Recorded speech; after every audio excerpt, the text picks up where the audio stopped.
आज हम एक ऐसी कहानी पर बात करेंगे, एक ऐसी कहानी जो हमें दिखाती है कि कैसे हमारा सिर्फ एक फैसला पूरी जिंदगी को तबाह कर सकता है। तो कहानी की शुरुआत होती है एक नामुमकिन सी शर्त से। ये शर्त माला के पिता ने अमर के सामने रखी थी। अमर जो माला से बेइंतहा प्यार करता था, और बस इसी एक शर्त ने उन तीनों की जिंदगी को हमेशा हमेशा के लिए बदल कर रख दिया।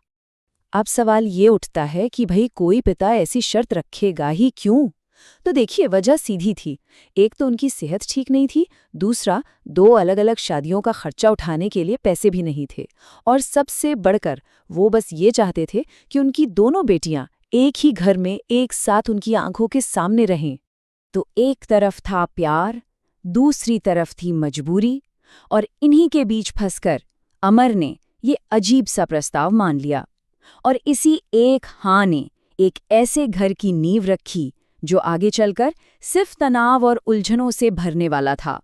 शादी तो हो गई, पर जो असलियत थी ना, वो उस शुरुआती समझौते से बिल्कुल अलग निकली। बहुत जल्द जलन और कड़वाहट जैसी भावनाएं इस अनोखे रिश्ते पर हावी होने लगी। घर में तनाव का माहौल बनना शुरू हो गया था।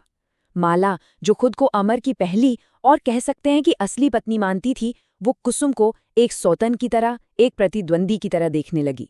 बात यहाँ तक पहुँच गई कि उसने कुसुम से साफ साफ कह दिया कि वो अपना सामान बेडरूम से हटा ले। वो चाहती थी कि उसका और अमर का रिश्ता प्राइवेट रहे। और वहीं दूसरी तरफ धीरे धीरे ही सही, अमर और कुसुम के बीच एक अनकहा सा लगाव पनपने लगा था। ये छोटी छोटी बातें थी, लेकिन ये माला के गुस्से के आग में घी का काम कर रही थी। उसे साफ साफ लग रहा था कि वो अपना हक, अपनी जगह खो रही है। अभी ये सब चल ही रहा था कि कहानी में एक और बड़ा मोड़ आ गया। हुआ ये कि अमर के भाई सागर ने अचानक घर आने का प्लान बना लिया। अब जैसे ही ये खबर आई, पूरे परिवार में मानो दहशत सी फैल गई।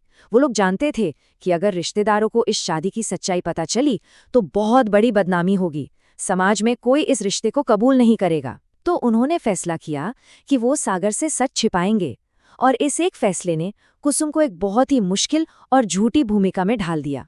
तो फिर एक सच को छिपाने के लिए झूठ का एक पूरा जाल बुना गया। प्लान ये था कि सागर के सामने माला को अमर की इकलौती पत्नी बताया जाएगा, और कुसुम को माला की छोटी बहन बता दिया जाएगा जो बस कुछ दिन घूमने आई है। तो अब कहानी उस मोड़ पर आ पहुंचती है जहां झूठ का ये बढ़ता दबाव और अंदर ही अंदर दबी हुई भावनाएं एक साथ फट पड़ती हैं। इस पूरे धोखे की वजह से घर में तनाव और भी बढ़ गया। माला को हर पल ये शक होने लगा कि उसकी पीठ पीछे कुछ तो चल रहा है। वो अमर और कुसुम की हर छोटी बड़ी बात का गलत मतलब निकालने लगी, और धीरे धीरे उसे पूरा यकीन हो गया कि उन दोनों के बीच कुछ चल रहा है।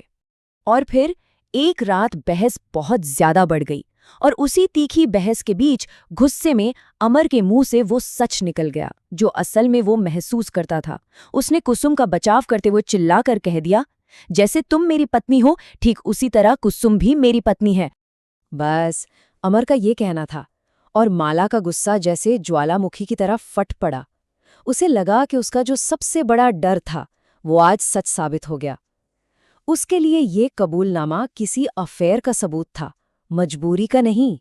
और देखते ही देखते ये जुबानी जंग एक भयानक हाथापाई में बदल गई।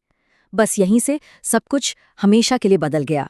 उस लड़ाई झगड़े की गर्मी में अमर ने माला को बस खुद से दूर धकेला, लेकिन वो गिरी, उसके सिर पर चोट लगी और वो फिर कभी नहीं उठी। ये एक भयानक हादसा था, एक ऐसा हादसा जिसने एक मामूली घरेलू झगड़े को मौत में बदल दिया।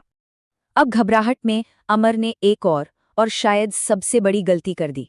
मदद के लिए किसी को बुलाने की बजाय उसने जो हुआ उसे छिपाने का फैसला किया। उसने माला की बॉडी को किचन में शिफ्ट कर दिया ताकि ये सब एक किचन में हुआ हादसा लगे। तो अब कहानी अपने आखिरी पड़ाव पर है, वो पड़ाव जहां झूठ का ये पूरा जाल ताश के पत्तों की तरह बिखर जाता है। पुलिस तो आ गई, लेकिन ये कुसुम थी जिसे कुछ गड़बड़ लगी।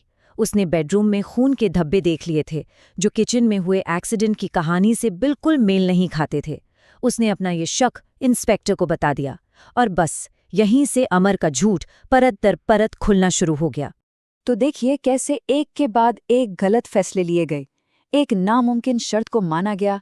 फिर जलन और राज ने घर का माहौल खराब किया। सच छिपाने के लिए झूठ बोला गया और उस झूठ के दबाव में गुस्सा भड़का, जो एक भयानक हादसे की वजह बना। और आखिर में उस हादसे को छिपाने की कोशिश ने उसे एक जुर्म में बदल दिया। ये गलतियों की एक ऐसी चेन थी जिसका अंजाम सिर्फ और सिर्फ तबाही था। जब पुलिस उसे गिरफ्तार कर रही थी, तब अमर बस यही दोहराता रहा, मैं उसे सिर्फ रोकना चाहता था, मेरा इरादा उसे मारने का नहीं था, ये एक हादसा था। ये उसका आखिरी हताश कबूलनामा था। लेकिन अब बहुत देर हो चुकी थी। और आखिर में ये कहानी हमें एक बहुत ज़रूरी सवाल के साथ छोड़ जाती है। क्या कोई भी रिश्ता जो झूठ की नींव पर बना हो सच में कभी टिक सकता है? ये सोचने वाली बात है कि रिश्तों में सच्चाई और ईमानदारी कितनी ज़रूरी है और धोखे का अंजाम कितना कितना भयानक हो सकता है।